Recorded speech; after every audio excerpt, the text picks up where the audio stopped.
말씀의 제목 한번 따라합시다. 이론과 실천이 공존해야 건강한 믿음입니다. 아멘. 믿음 되길 바랍니다.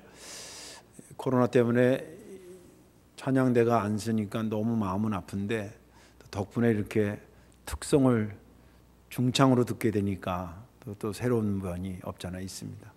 나중에 찬양대 하다가 코로나 다 간다며요. 찬양대 하다가 한 주 하는 게 너무 힘들다 그러면 이렇게 중창으로 하세요. 기도성이나 묵도성은 하더라도 아니 그것도 괜찮죠. 뭐 악기로 해도 되고. 네. 오늘 9시 예배 때도 상당히 은혜 반이 좋았습니다. 저번 교회 있을 때 며느리 때문에 늦게 교회를 온 할머니가 한 분 계셨습니다. 그 당시가 90년도 초반인데 그 당시에 그분은 70이 훨씬 넘으신 분입니다. 그 시대에 글자를 모르는 분들이 의외로 많으셨는데 그 할머니 역시 일자 무식이었습니다. 그래서 교회에 올 때 그분은 성경책을 들고 올 수 없었고 그냥 꺼주 수건 할머니들 하나 있잖아요. 그거 이렇게 들고 지금도 기억이 생생한데 이러고 이제 며느리를 따라옵니다. 그는 글로 믿음과 소망과 사랑에 대해서 배운 적이 없습니다. 교회에 1년 동안 오시면서 설교 듣고 근데 너무 감사하게 은혜를 많이 받았습니다. 그리고 성도들이 어머니처럼 이렇게 섬겨주는 것에 사랑도 많이 몸으로 체득을 하셨습니다. 이분이 한 1년 정도 그렇게 은혜 받더니 한 1년쯤 지났을 때에 마치 교회 사찰 권사님처럼 매일 교회에 오는 거예요. 그때 당시 저희가 57평하고 땅 100평 요 정도의 이제 건물이 있었는데 그 앞에 앞마당 와서 풀도 뽑고 또 쓰레기도 줍고 또 저희가 그때 수도 시설이 안 돼 있어서 그 교회가요 지하수를 이렇게 했는데 지하수 수질이 별로 안 좋아서 이게 통에다 받아놓고 하면 막 어떨 때는 이끼 끼고 이래서 별로 안 좋았는데 그래서 음용하기는 좀 힘들고 허드렛 물로만 썼는데 그래서 뭐 저희들 약수를 사다 먹기도 하고 뭐 이렇게 생수를 사다 먹고 그랬는데 주변에 그 약수터가 하나 있었어요. 거기 이 할머니가 가가지고 손수레 같은 거 있잖아요. 거기다 물을 받아서 교회에다 계속 갖다 놓는 거예요. 갖다 놓으시고 혼자 중얼중얼 찬송가도 하시고 기도도 하시고 뭐 기도도 들어보면 기도 안 같은데 기도하시는 거예요. 뭐 어떻게 하는지도 몰라. 근데 앉아서 그렇게 중얼중얼 하셔요. 근데 그분이 그러면 시간이 그렇게 한가한 사람이었냐? 그러지 않았어요. 아들과 며느리가 맞벌이를 했었습니다. 그러니까 출근하고 애들 손녀 손주들 학교 가면 집안일은 이분이 다 청소하는 거예요. 하고 설거지도 하고 빨래도 하시고 또 낮에 이제 애들 학교 갔다 오면 챙겨서 또 학원도 보내고 그리고 동네에 한 300~400평 정도 되는 밭을 이렇게 그 도지를 얻어가지고 아들이 이제 쉬는 날 고구마를 쭉 심어주면 주중에 고구마 순 관리하고 뭐 이렇게 풀 뽑고 하는 건 이 할머니가 다 하는 거예요. 근데 그러니까 그 일도 엄청 많은데 교회를 매일 왔어요. 진짜 매일 왔어요. 그러던 어느 날 그 며느리가 저한테 목사님 창피해 죽겠어요. 왜 그래요?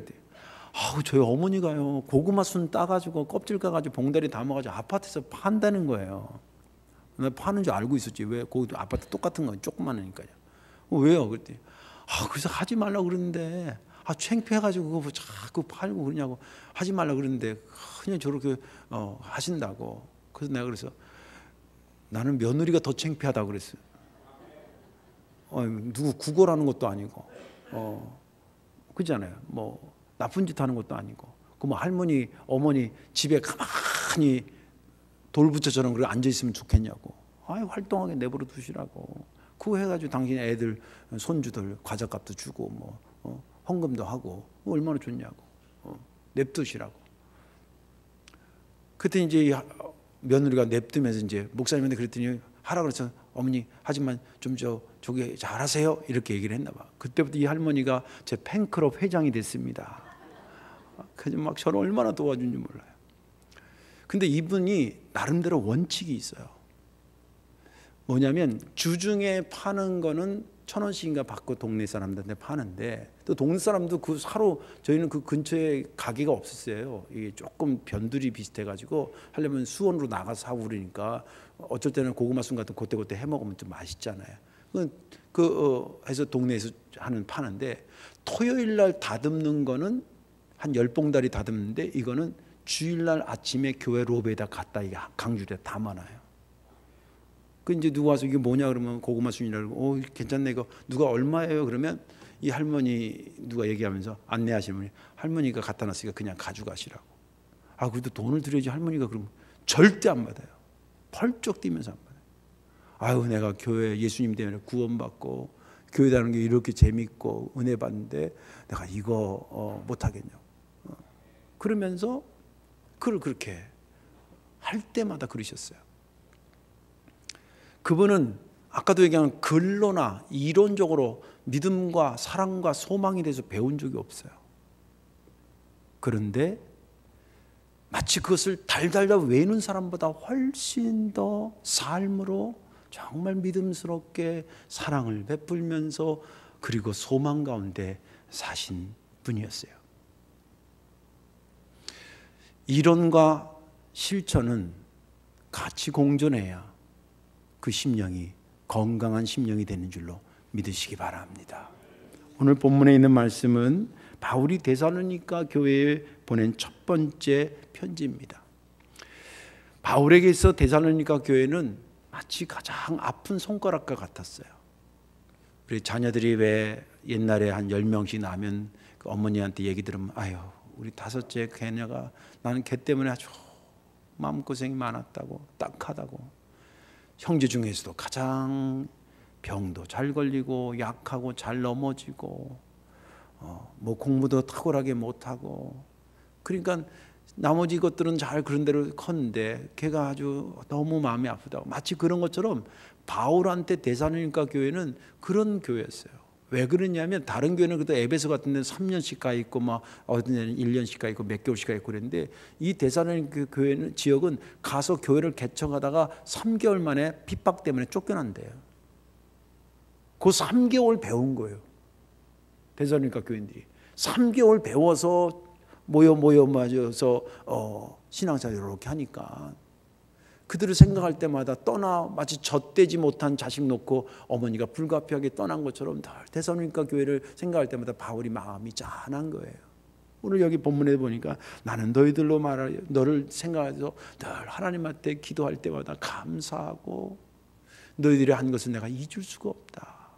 내가 들어보니까 너희들이 믿음으로 활동하고 믿음으로 역사를 만들어가고 그리고 사랑으로 참 수고해가면서 다시 오실 주님을 소망 가운데 인내하며 견디는 걸 내가 소문을 듣고 내가 얼마나 마음에 너희들을 위해서 감사하면서 기도했는지 모르겠다.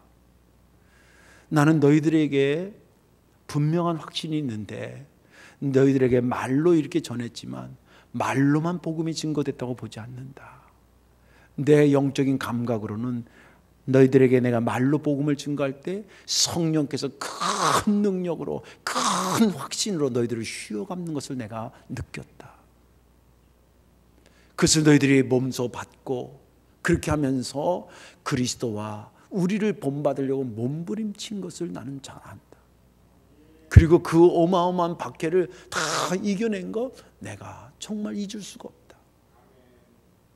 내가 알아보니까 너희들의 이 믿음으로 역사하고 사랑으로 수고하고 소망 가운데 인내한 것이 그 마게도냐와 아가야 지역, 이게 우리나라보다 훨씬 더 큰 지역이에요. 그 지역에 소문이 파다해가지고 너희들이 본받는 자들이 됐다는 걸 들을 때마다 내 가슴이 짜잔하게 너희들을 위해서 기도할 수밖에 없다. 그런 내용이 오늘 읽은 본문의 말씀입니다. 저는 지난 주간에 이 본문을 보면서 3절이 되게 은혜가 됐는데, 너희의 믿음의 역사와 사랑의 수고와 우리 주 예수 그리스도에 대한 소망의 인내를 우리 하나님 아버지 앞에서 끊임없이 기억함이니. 이 말씀이 은혜된 것은 믿음, 소망, 사랑 이것이 이론적으로만 데살로니가 교회에 심겨진 게 아니라 그거와 관계된, 예자면 믿음이면 행함으로, 그리고 사랑이면 수고함으로, 소망이면 인내함으로, 이런 것으로 연결돼서 이론과 실천이 같이 아우러져 있다라고 하는 것을 기록한 이 말씀이 제게 은혜가 되고, 신앙은 그런 거구나라는 생각을 다시 한번 하면서 저에게 큰 은혜가 됐습니다.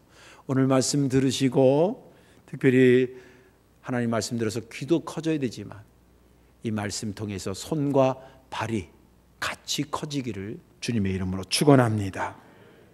왜 이론과 실천이 공존해야 되는가? 그 첫째는 하나님이 원하시기 때문에 그렇습니다.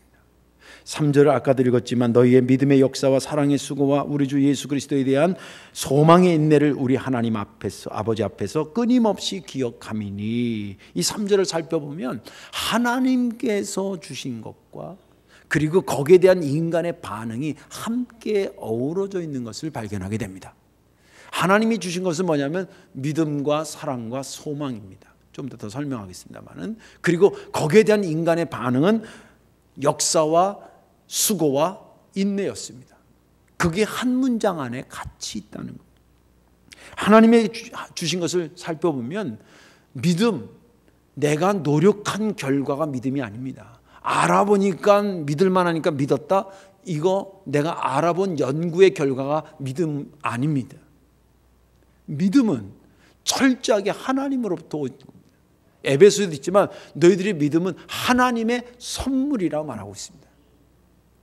여러분들, 저와 여러분들이 예수님이 그리스도로 믿어지는 것은 여러분들이 똑똑해서가 아니고 우리가 연구해봐서가 아니라 성령께서 우리에게 주신 확신인 줄로 믿으시기 바랍니다. 믿음은 선물인 겁니다. 또 사랑 역시도 마찬가지입니다. 성경에 보면 하나님이 세상을 이처럼 사랑하사 독생자를 주셨으니 이는 저를 믿는 자는 멸망치 영생을 얻게 하려 하심이라는 말씀이 있는데, 제가 그 문장을 다시 한번 번역하고 싶으면 이렇게 하고 싶어요. 거기다 먼저라는 말을 써서 하나님이 세상을 먼저 사랑하사. 우리도 하나님 사랑하지만 사실은 누가 먼저냐면 하나님이 나를 먼저 사랑하고 독생자를 우리에게 주심으로 사랑을 보여주셨는데 그 사랑이 먼저인 것입니다. 그리고 나서 우리가 사랑을 깨달아서, 자녀도 부모와 관계돼서 보면 자녀들도 부모님 효도하고 사랑하지요. 또 부모님도 자식을 사랑하죠. 그런데 누가 먼저 했냐고 물어보면 자식부터 한 것은 부모가 사랑으로 그들을 낳고 키워서 거기서 그렇게 된 것입니다. 사랑, 하나님이 우리에게 주신 것입니다. 또 소망 자체는 예수님이 이 땅에 다시 오실 것을 기다리면서의 소망이니까, 예수님이 이 땅에 먼저 오신 것이 전제되지 않으면 소망의 의미가 없는 것입니다. 우리 믿는 자들이 소망은 그냥 시간 되면 좋은 집 사겠지, 좋은 차 사겠지, 그런 소망이 아니에요. 그런 것을 같이 말을 하는 것이 아니라 우리에게 있어서 소망 그러면 다시 오실 주님을 기다리는 것입니다. 그러니까 이거 소망도 누가 준 거냐? 내가 만든 게 아니라 하나님으로부터 온 겁니다. 예수님이 계셔서 소망을 가질 수 있으니, 예수님을 계시게 하신 분이 하나님이시니 소망 역시 하나님이 주신 것입니다. 그런데 그래서 종합해 보면 믿음과 사랑과 소망은 우리가 만들어낸, 우리가 노력해서 얻어낸 것이 아니라 하나님이 우리에게 그냥 주신 것입니다. 여기서 더 중요한 것은 뭐냐면 이게 싸구려가 아니라는 겁니다. 여러분들 거저받았다고 싸구려를 이해하면 안 됩니다. 누구한테 식사 대접 거저받으면 그 사람한테 싸구려를 받은 게 아닙니다. 제가 교인들한테 식사 대접 이렇게 저렇게 많이 받잖아요. 많이 하라는 얘기는 아니에요. 많이 받는데 이렇게 받든 저렇게 받든 당신 깐에는요 다 어디가 좋은지, 목사님 뭐 취향이 좋은지, 또 분위기는 어떤지 그런 거 미리 다 답사하고 예약하고, 그리고 저는 그냥 그 시간에서 벌써 그냥 간 것뿐이에요. 그런데 본인들은 다 알아본 거예요. 믿음, 소망, 사랑을 하나님이 거저 주시니까 얘따 그냥 떡이나 하나 먹어라 이렇게 준 그런 정도가 아니에요. 어마어마한 것이에요. 성경에 값없이 와서 먹으라는 얘기는요, 돈을 내고 먹게 하고 싶은데 돈을 내라는데 돈을 낼 사람이 아무도 없어. 목숨을 내놔야. 여러분들 구원과 믿음은 동전의 앞뒷면과 같잖아요. 그죠? 구원 원래는 죄가 해결되는데 죄가 해결되면 피 흘림이 있어야 해결되는데 피 흘림이 생명 내놔야 생명을 얻는다는 거예요. 생명 내놔야 구원시켜주겠다 그랬더니 생명 내놓을 수 있는 사람이 아무도 없어. 그래서 거저 주시는 거예요. 그리고 이것은 아무나 줄 수가 없어. 목사가 줄 수도 없고 장로님이 줄 수가 없고 사랑이 많은 사람이라고 줄 수 있는 사랑이 아니에요. 유일하게 하나님만이 주실 수 있는 거예요. 그분만이 주실 수 있는 거예요. 그걸 또 거저 주신 거예요.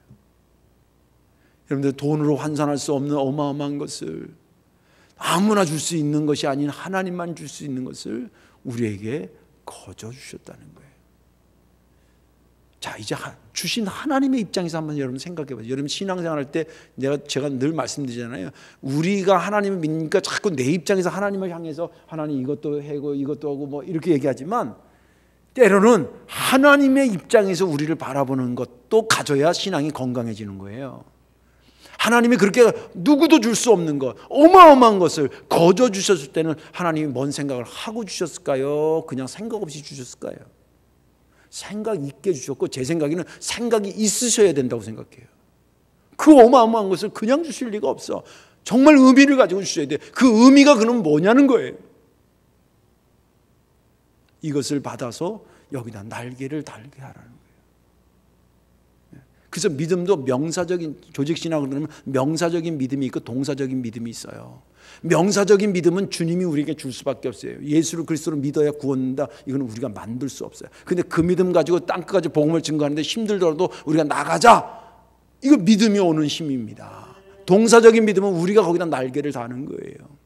사랑도 주님께서 우리에게 독생자를 주셔서 우리에게 사랑을 가르쳐 줬어요. 마치 시종자처럼 주셨어요. 시종자를 받으면 받았다는 게 중요한 게 아니에요. 그거 심어서 30배, 60배, 100배를 걸 수 있는 그 땀 흘리는 것은 우리가 해야 될 몫이라는 거예요.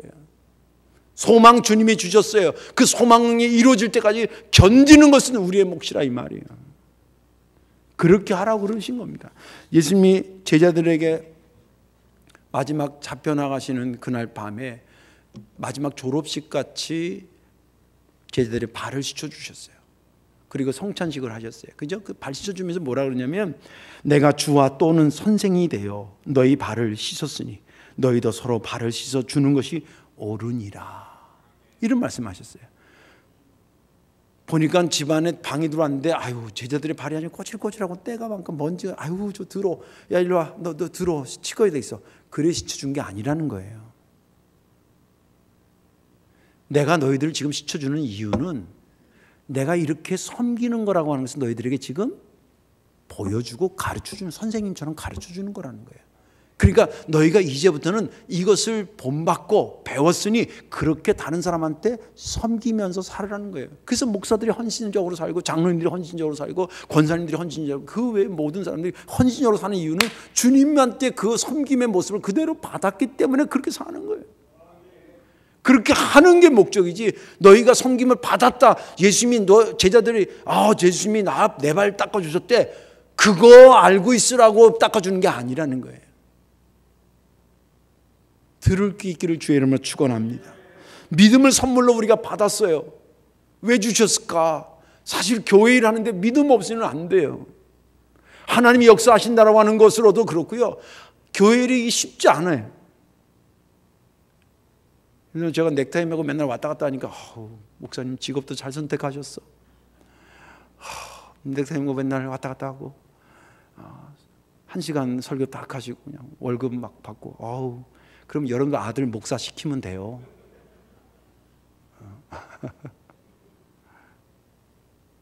그럴 분은 없죠. 예를 들자면 그렇다는 거예요. 이 목회라든지 여러분들 신앙생활 믿음, 주님이 내게 주신 믿음을 힘으로 바꿔가지 않으면 할 수 있는 일이 없어요. 장로님으로 섬기는 거 쉽습니까? 믿음이 그에게 힘이 돼서 움직여서 한 거지. 또 사랑도 마찬가지예요. 사랑받았다. 그게 중요한 게 아니라 그 사랑 가지고 실천하려니까 어쨌든 내가 사랑으로 했는데 오해받을 때도 있어요. 응?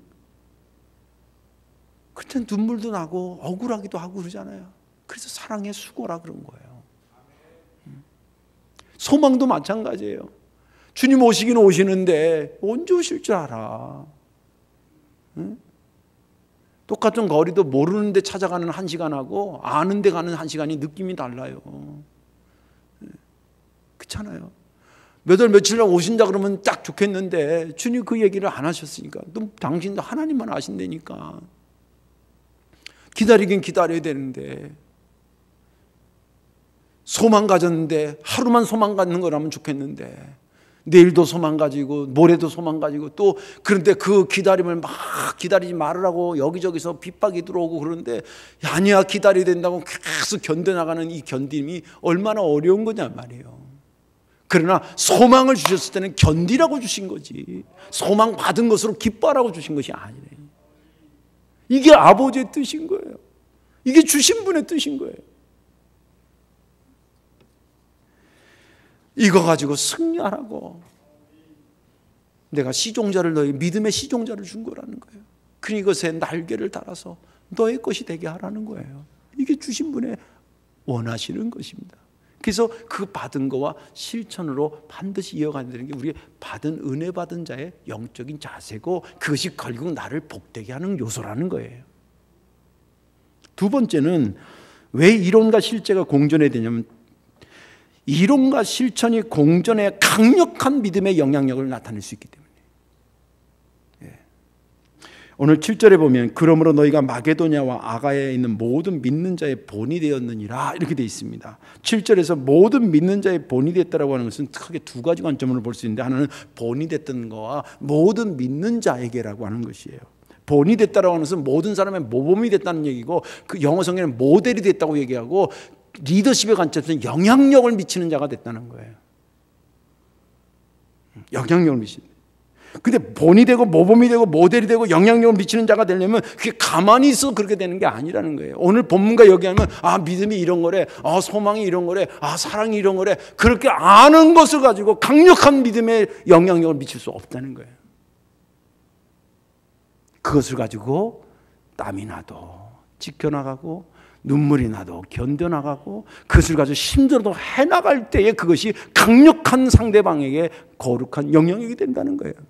주님께서 우리의 복음을 너만 갖고 있으라고 말했으면 우리가 그런까지 생각할 필요가 없어요. 근데 너희가 받은 복음을 땅끝까지 복음을 증거하라고 그러셨죠. 얼마나 그것이 중요하면 부활하신 다음에 또 제자들에게 거듭거듭해서 말씀하셨을까요? 우리가 청개구리만 못하면 안 되잖아요. 말을 안 듣던 청개구리가 맨날 반대로 하던 청개구리가 또 엄마가 죽으면서 얘기한 거는 지켜서 그렇다는 거 아니에요. 하나님께서 독생자 예수 그리스도를 보내 그분이 이 땅에 와서 이루신 다음에 얼마나 중요하면 땅끝까지 증거하라고. 그렇지. 이게 나쁜 것 같으면 남한테 얘기할 거 없지만 요새 동영상들 신천지 관련된 거 이런 거 있잖아요. 사실은 그 몇 년 전에 다 봤던 것들인데 거기 보면 아주 걔네들이 신학적으로 모략이라는 단어를 써요. 모략. 그래서 거짓말을 밥 먹듯이 가르쳐. 그건 나쁜 짓이에요. 진짜 나쁜 짓이에요. 그러나 우리가 복음 증거하는 것은 아니잖아요. 아무튼 우리가 받은 것을 가지고 믿음 가지고 믿음 받았다가 아니라 믿음 가지고 열심히 살아가고 움직이려고 가지고 할 때에 영향력이 되고 사랑 받았다가 아니라 사랑 가지고 하면서 눈물도 나고 수고도 하고 땀도 나고 그렇게 사랑을 가지고 살 때에 영향력이 되고 소망도 받았다가 아니라 소망 가지고 정말 때로는 견디기도 하고 앞이 안 보여도 주여 믿습니다. 그리고 그 자리를 지키고 그런 것으로 영향력이 되는 거지 안다라고 하는 것 자체 가지고 그렇게는 될 수는 없어요. 요한일서에 보면 하나님의 사랑에 대해서 이렇게 표현하고 있습니다. 하나님의 사랑이 우리에게 이렇게 나타난 바 되었으니 이 말은 뭐냐면 하나님의 사랑이 천국에 이렇게 찬장 열면 그 천국에 하나님의 사랑이 이렇게 됐다 요렇게 됐다 이렇게 진열장에 진열된 물건이 아니었다는 거예요. 하나님의 사랑은 이렇게 나타난 바 됐다는 거예요. 그래서 우리가 알게 됐다는 거예요. 어떻게 나타났냐면 하나님이 자기의 독생자를 세상에 보내시면 그로 말미암아 우리를 살리려 하심이라. 독생자를 보내주셔서 우리를 구원해서 살리는 것을 통해서 하나님의 사랑은 이렇게 나타났다는 거예요. 하나님의 사랑 일하시는 방법도 나는 이런 걸 보유하고 있다.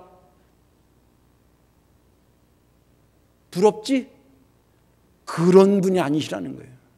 그분의 능력이 있으면 능력을 보유하고 계심에도 불구하고 보유한 것의 자랑이 아니라 그 사랑을 우리에게 나타나는 것으로 당신의 사랑을 드러내고, 할렐루야, 그러시는 분이에요. 사랑이 그렇게 나타났다는 거예요. 오늘 5절에도 보면 이는 우리의 복음이 너희에게 말로만 이런 것이 아니라 또한 능력과 성령과 큰 확신으로 된 것입니다. 이 말은 무슨 말이냐면 데살로니가 가가지고 겉으로 볼 때는 예수 믿으면 구원받습니다, 말로 전한 거잖아요. 말로 전했는데 성령의 사람인 이 바울이 당신이 느끼기에는 이게 지금 말로 증거되는 순간이 아니라 성령께서 큰 능력으로 큰 확신으로 저들의 심령을 사로잡고 있는 순간으로 보였다는 거예요. 저는 이 시간에도 여기 앉아 있거나 영상으로 예배드리는 모든 심령 속에 성령님께서 지금 여러분들 심령을 막 주무르고 있는 줄로 믿으시기 바랍니다. 어떤 분은 예화에서 은혜 받은 사람도 있고, 조금 전에 거기서 은혜 받은 사람이 지금 이 순간에 은혜 받는 것도 있고, 설교 다 끝난 다음에 은혜 받는 분도 있을 것입니다. 각자 다르지만 인간의 지금 설교를 제가 한국말로 하지 않습니까? 말로 하면 말로 끝나는 게 아니라는 거예요. 그 말이 성령과 함께 역사함으로 그 데살로니가 교회에 큰 영향력이 되고 대체 한 달밖에 가르쳐주지 않았는데 그들이 그것으로 살아서 소문이 나기 시작했다는 거예요. 응? 예수님의 삶을 리더십의 관점에서 해석한 책들이 많습니다. 그렇지? 어떻게 33년밖에 못 살았는데 전 세계에서 그 사람을 환호하고 시간적으로는 2000년이 지났는데도 아직도 그분을 믿는 사람들이 줄 서고, 대체 그가 어떻게 살았길래 영적인 거 이런 거 빼고 리더십의 관점에서 대체 예수는 어떻게 하다 그런 자가 됐을까? 여러 가지 해석들을 하는데 그 중에 빠지지 않고 나오는 게 뭐냐면 말씀하신 대로 산 자라는 거예요. 언행일치라 그러잖아요. 예수님은 말씀한 대로 사셨대요. 섬기러 오신다고 그러고서 섬기러 오신 다음에 저기 이만이나 통일교처럼 저 산자락에 큰 대구 같은 거 짓고 그렇게 있지 않으셨어요. 아시죠? 십자가의 죽으심이라는 것은 섬김의 관점에서 보면 그것처럼 온몸을 다해서 생명을 다해서 그것처럼 섬김의 극치가 어디 있습니까? 예수님이 탄생에서부터 마침표를 찍은 그 죽음의 현장까지 마침표를 찍었을 때 그분은 섬김과 연결되지 않는 삶의 모습이 아니에요. 다 섬김과 연결되는 삶이었어요. 섬김이라는 걸 빼고 해석할 수가 없는 거예요. 그렇게 사셨어요. 그래서 그분은 죽었을 때는, 돌아가실 때는 사실은 몇몇만 그 주변에 있었지만 죽은 다음에 그를 따르는 사람이 점점점 기하급수로 느는 것은 그분밖에 없었다는 거예요. 리더십은 영향력이라 그러거든요. 옛날엔 끌고 가는 걸 리더십으로 했는데 앞장서자 그건 아니. 이제는 많은 사람들이 얼마나 영향력을 미치느냐가 그의 리더십의 범위로 봅니다. 주님은 그러셨다는 거예요. 그분이 말씀만 그럴싸하게 하고 삶이 전혀 그렇지 않았다고 한다면 그 영향력은 어느 순간에 멈추고 말았을 것입니다. 그러나 그분은 말씀하신 대로 사셨고 사신 대로 말씀이었습니다. 그러니 거룩한 영향력이 될 수밖에 없었던 것이죠. 또 모든 사람들에게 본이 됐다는, 모든 사람들, 얼마나 대체 이 데살로니가 교인들이 강력하게 살았으면 그 지역 모든 사람들에게 시간적으로는 2000년이 지난 지금 성도께서 소개해도 흠이 없을 사람으로 인정받는 사람들이 됐겠냐는 거예요. 이론과 실제를 같이 갖고 강력하게 살았던 사람들이래요. 그런데 마게도니아와 아가야라고 하는 지역이요, 로마의 한 주에 이해하시면 되는데 그 주가 한 주가 우리나라보다 더 커요. 그러니까 우리로 말하자면 한국에서 어떤 걸 잘했는데 우리 한국에 소문이 다 났다 이렇게 이해하시면 돼요. 그거보다 더 큰 개념이라고 이해하시면 돼요. 우리 성도교회가 그렇게 되기를 주의 이름으로 축원합니다. 그것은 이론만 알아가지고는 안 된다는 거예요. 그거와 관련된 날개를 달아줄 것을 내가 다룰 때에 비로소 그것이 본이 되고 모든 사람의 누구에게 얘기를 해도 전혀 손색이 없는 그런 건강한 모습을 제시할 수 있었다는 것입니다. 이제 말씀을 정리합니다. 우리가 하나님의 말씀에 대해 부지런히 또 많이, 그리고 제가 늘 생각하는 것 중에 철저히 배워야 된다. 설교 한 편을 하더라도 정말 목사들이 많이 연구하고, 기도 하나를 하더라도 성경적인가 여러분들 장로님들이 체크도 하셔야 돼요. 아무튼 그렇게 말씀에 철저하게 임해야 되는 건 사실. 그러나 거기서 멈춰서는 안 됩니다. 많이 아는 것이 나쁜 것은 아니지만 많이 아는 것으로 마침표를 찍으라고 성경을 우리에게 주신 게 아닙니다. 그 말씀으로 살아가야 되는 것입니다. 그것에서 하나님이 원하시는 것이 성취가 되고 강력한 영향력이 돼서 많은 심령들에게 복음을 증거하는 역동적인 역사가 만들어지는 것입니다. 저와 여러분들이 거기에 주인공들이 다 되시기를 주님의 이름으로 축원합니다. 기도하겠습니다. 좋으신 하나님, 고맙고 감사합니다. 어려운 가운데 주의 말씀을 나누었습니다. 그럼에도 불구하고 주께서 믿음과 사랑과 소망을 거저 값진 것 주셨으니 우리가 거기에 날개를 달게 하시고 믿음이 믿음되게, 사랑이 사랑되게, 소망이 소망되게 살아갈 수 있는 우리가 되게 하여 주옵소서. 오늘 말씀 들은 것이 저들의 지식을 충족시키는 기쁨으로 끝나지 않게 하시고 손과 발로 움직이는 영적인 에너지 되게 하여 주옵소서. 예수님의 이름으로 축복 기도하옵나이다. 아멘.